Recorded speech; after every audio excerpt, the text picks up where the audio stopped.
जय माता की। ओम नमः शिवाय। वशीकरण का नाम आते ही बहुत से लोगों के मन में एक अजीब सी हलचल होने लगती है कि मानो क्या मिल गया। वशीकरण कोई गलत चीज नहीं है, बल्कि हमारी सोच ये हमसे वशीकरण का गलत प्रयोग करवाती है। पहले भी मैंने आपको बताया है कि एक सिक्के के दो पहलू होते हैं, पॉजिटिव, नेगेटिव। कोई भी काम अगर आप करो तो उसके फायदे भी होते हैं, नुकसान भी होते हैं। अब ये आपके ऊपर निर्भर करता है कि आप किसी काम को गलत नज़रिए से कर रहे हैं या उसे भलाई के मकसद से कर रहे हैं। वशीकरण एक ऐसी साधना है या एक ऐसा माध्यम है जो परेशानी से निकालने का एक जरिया है। अगर सच्चे शब्दों में कहें तो वशीकरण रूठे हुए दिलों को मनाने का साधन है। लेकिन आज के टाइम में लोग इसको केवल गलत भावना से प्रयोग कर रहे हैं। पहले तो वह हंसते खेलते खुश होकर वशीकरण के जो प्रयोग हैं इनको किसी का बुरा करने के लिए ट्राई कर लेते हैं, लेकिन बाद में जब उनको दंड भुगतना पड़ता है तब वह रोने लगते हैं। हमारा हिंदू धर्म ज्योतिष शास्त्र कहता है, अगर आप बेवजह किसी का बुरा करने के लिए जानबूझकर किसी को हानि पहुंचाने के लिए कोई भी टोटका या कोई प्रयोग करोगे तो आने वाले टाइम में उसका बहुत बड़ा दंड आपको भुगतना पड़ेगा। उसी तरह से वशीकरण भी है। वशीकरण जो होता है वो खराब रिश्तों को, टूटे हुए रिश्तों को फिर से जीवित करने का साधन है, ना कि कुछ गलत करने का। जैसे अगर पति पत्नी के रिश्तों में रुकावट आ रही है, पति पत्नी के बीच में कोई तीसरे व्यक्ति के आने से रिश्तों में खटास आ रही है, तब आप वशीकरण का प्रयोग कर सकते हैं। अगर कोई प्रेमी जोड़ा है, कोई प्रेमी है, लड़का लड़की आपस में प्रेम करते हैं, लेकिन घर वाले अपनी मर्जी नहीं दे रहे हैं या कोई जानबूझकर उनके बीच में दरार पैदा कर रहा है, तब आप वशीकरण का प्रयोग कर सकते हैं। इसका कोई भी नुकसान या कोई हानि नहीं होती।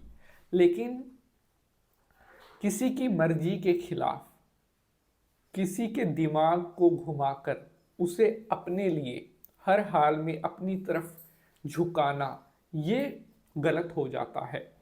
वशीकरण का जो प्रयोग है वो बड़ा समझकर, सोचकर, शांत होकर करना चाहिए, नहीं तो ये आपको नुकसान भी दे देता है। इसीलिए मैं इस बात पर हर बार इतना जोर देता हूँ।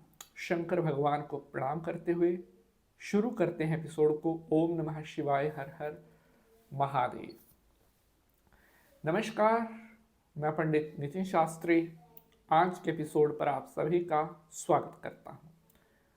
आशा करते हैं आप सभी सुखी होंगे, स्वस्थ होंगे। भगवान भोलेनाथ की कृपा आप सभी के ऊपर बनी रहे।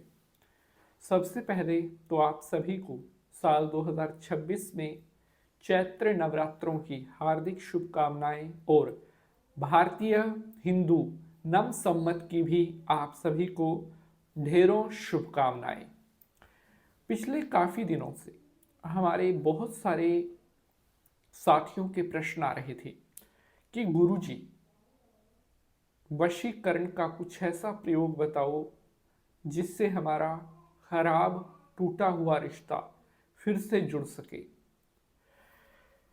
बहुत सारी बहनों के भी प्रश्न आए थे कि पंडित जी, हमारे पति का कहीं पर कुछ बाहर संबंध चल रहा है, कुछ ऐसा प्रयोग बता दो जिससे हमारी गृहस्थी खराब ना हो, हमारे वैवाहिक जीवन में जो ये प्रॉब्लम आई है हम इसको दूर कर सके, हमारा रिश्ता खराब ना हो, मेरे जो पति हैं वो हमेशा अपने परिवार और हमारे लिए ही देखकर चलें, बाहर उनका मुंह ना हो।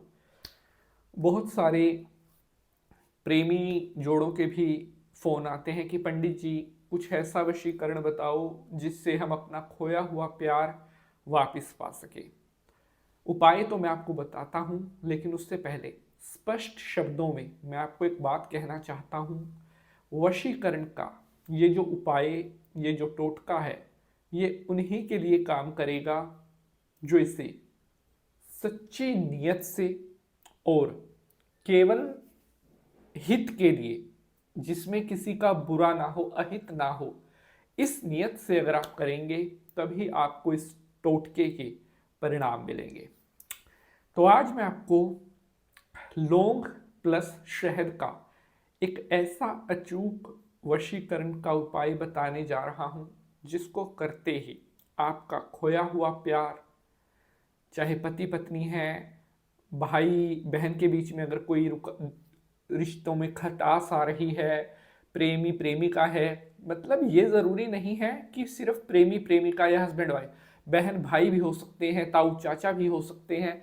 अगर किन्हीं दो पर्सन, किन्हीं के बीच में रिश्तों में कुछ खटास आ रही है, कोई व्यक्ति है जिसको आप बहुत मानते हो, बहुत चाहते हो, वो आपसे दूर जा रहा है, तो आप इस उपाय को करके आपका जो मनचाहा व्यक्ति है उससे अपनी लाइफ में वापस लेकर आ सकते हो, बिना किसी को कोई हानि नुकसान पहुंचाए।